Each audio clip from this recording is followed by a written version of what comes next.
मैया के ना रूप मैया के ना जननी के नाम जगदम्बा के ना हे देखियौन रूप सजल छन केहन सुंदर मैया के भवसागर ना खेवैया के ना हे देखियौन रूप सजल छन केहन सुंदर मैया के भवसागर नाम खेवैया के ना हे देखियौन रूप सजल छन केहन सुंदर मैया के भवसागर ना खेवैया के ना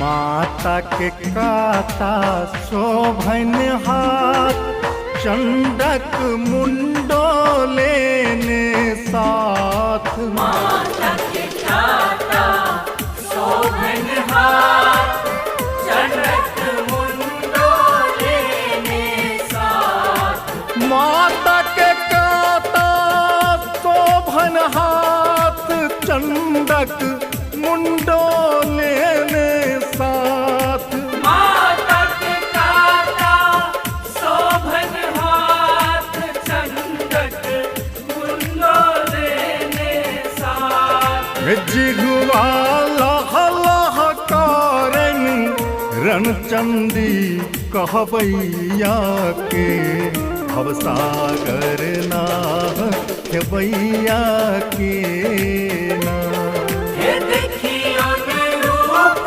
सजल छन केहन सुंदर मैया के भवसागर नाम खेवैया के ना हे देखियौन रूप सजल छन केहन सुंदर मैया के भवसागर ना खेवैया के ना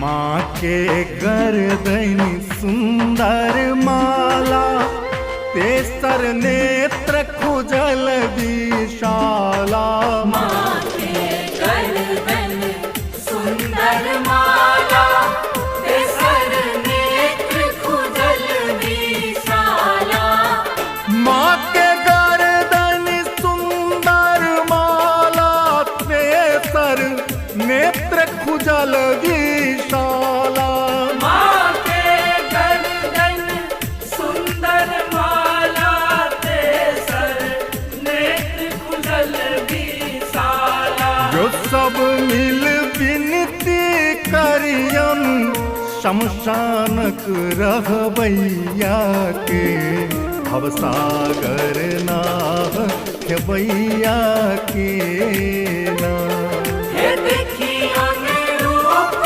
सजल छन केहन सुंदर मैया के भवसागर नाम खेवैया के हे देखियौन रूप सजल छन केहन सुंदर मैया के भवसागर नाह खेबैया के ना।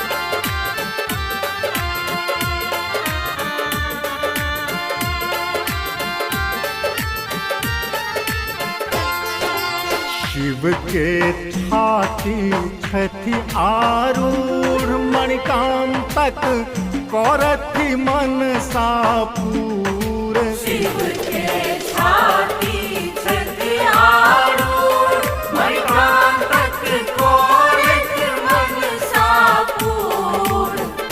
शिव के छाती छथि आरूढ़ मणिकांतक करथि मनसा पूर। शिव के छाती छथि आरूढ़ मणिकांतक करथि मनसा पूर। हे जननी आशीष दियौ हमरो सनक गवैया के भवसागर नाह खेबैया के ना। हे देखियौन रूप सजल छन केहन सुंदर मैया के भवसागर नाह खेबैया के ना। हे देखियौन रूप सजल छन केहन सुंदर मैया के भवसागर नाह खेबैया के ना। मैया के ना रूप मैया के ना। जननी के नामा जगदम्बा के ना। हे देखियौन रूप सजल छन केहन सुंदर मैया के भवसागर नाह खेबैया के ना। हे देखियौन रूप सजल छन केहन सुंदर मैया के भवसागर नाह खेबैया के ना। हे देखियौन रूप सजल छन केहन सुंदर मैया के भवसागर नाह खेबैया के